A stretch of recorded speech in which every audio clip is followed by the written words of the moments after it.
এই যে আমি বলছি রমজানে খাওয়াটা একটি ইবাদা, এই যে সাহরি বলছি, ইফতার বলছি, হ্যাঁ? এই সাহরি এবং ইফতার দুটো কি বাংলা শব্দ কিনা? আমরা যে বলছি এটা কোন শব্দ? আসলে সাহারি এবং ইফতার এই দুটোই কিন্তু বাংলা শব্দ নয়, তাই? আরবি শব্দ। সাহারি বা সুহুর, এই আরবি শব্দটির অর্থই হলো যে উষার পূর্বেই যে খাবারটা মানুষ গ্রহণ করে, এই যে সাহারিতে খায় সেটা।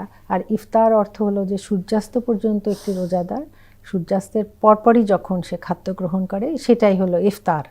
হ্যাঁ, তো এইটা হলো খুব সুন্দর একটি সিস্টেম, আল কোরআন দ্বারা সমর্থিত। অবশ্যই যেখানে বলেছে যে উষার রেখা যখন ফুটে উঠবে ততক্ষণ পর্যন্ত তোমরা পানাহার করতে পারো। এবং আমরা মনে করি সেহরি শুধু খাদ্য বা ইফতারটি শুধু খাদ্য, আসলে কিন্তু সেটা নয়। এই যে আমরা এটা গ্রহণ করি এটি কিন্তু আল্লাহর রাসূলের একটি সুন্নাহ, একটি জীবন্ত হবে খাওয়া, কিন্তু এটা সুন্নাহ। সুন্নাহ, সুবহানাল্লাহ। সুবহানাল্লাহ। এটা একটি সুন্নাহ এবং শুধু সেটা না, এটা আসলে একটি আনুষ্ঠানিকতা ওই ধরনের যেখানে আমি একটি সৈনিকের ট্রেনিংটা শুরু করলাম। হ্যাঁ, এরপরে তো আমি না খেয়ে থাকবো, আমার নাফসকে কন্ট্রোল করতে হবে, আমার সংযম শিক্ষা করতে হবে।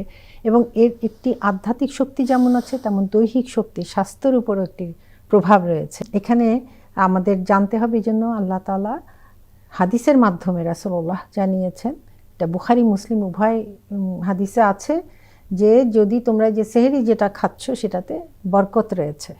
এই বারাকা কিন্তু আমরা পাবো না যদি না আল্লাহর রাসূলকে ভালোবেসে সিম্পলিসিটি রেখে আমরা সেভাবে সাহারি করব এবং আমরা সেই মনে এবং আধ্যাত্মিক রুহানি যে শক্তি সেটাও আমরা অর্জন করব। এবং সবচেয়ে সুন্দর হলো কি, এই সাহারির সময় আল্লাহর রাসূলের সাহাবীরাও তার কাছাকাছি আসতেন, অনেক সময় ওনাদের নিয়েও আল্লাহর রাসূল সাহারি করতেন। এবং এটাও আছে যে উনি উৎসাহিত করার জন্য বলেছেন যে যারা সাহারি খায় তাদের উপর রহমতের ফেরেশতারা দোয়া করতে থাকেন। সুবহানাল্লাহ। অর্থাৎ আমরা একটা জিনিস খুব মজার ভাল লাগলো, সেটা হচ্ছে দেখেন আপা, আমরা বাংলা ভাষায় এই শব্দটি খুব ব্যবহার করছি, সাহরি। আমরা অন্য কোনো শব্দই বলি না, সাহরিকে সাহরি বলি, ইফতারকে ইফতার বলি। এই যে আপনি বলছেন যে ইফতারকে আমাদেরকে বরকতময় সময়ে খেতে বলেছে, তাই না? আমরা বরকতময় সময় বলছি, ঠিক সঠিক সময় ইফতার খাওয়ার বিষয়ে বলছি, কিন্তু দুটি শব্দই হচ্ছে ভিন্ন ভাষার।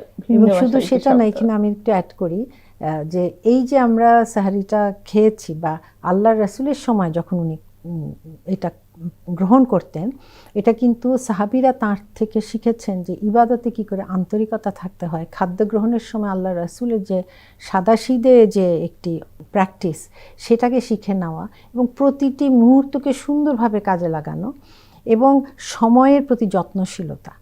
এর ফলে কি হচ্ছে, প্রতিটি মুহূর্তকে তারা আল্লাহর রঙে নিজেকে রাঙিয়ে নিতেন, যেটা আল কোরআনে আল্লাহ বলেছেন আল্লাহর রং এর চেয়ে উত্তম রং আর কার হতে পারে। তো এটাই আমরা বলবো কি, যে যে সেহরিতে উঠতে পেরেছে সে আসলে প্রমাণ করেছে, এটাই শক্তি পেয়েছে, ফজরের নামাজটা সে পড়তে পারে, সে তার আগে তাহাজ্জুদও পড়তে পারে চাইলে, তাই না? এবং নিজেকে সংযম সাধনা করে ইফতার পর্যন্ত সে আল্লাহকে হাজির নাজির জেনে তারপর ইফতার করে এক একটি রমাদানের এই সিয়াম সাধনাকে পূর্ণ করছে। পূর্ণ করবে ইনশাআল্লাহ।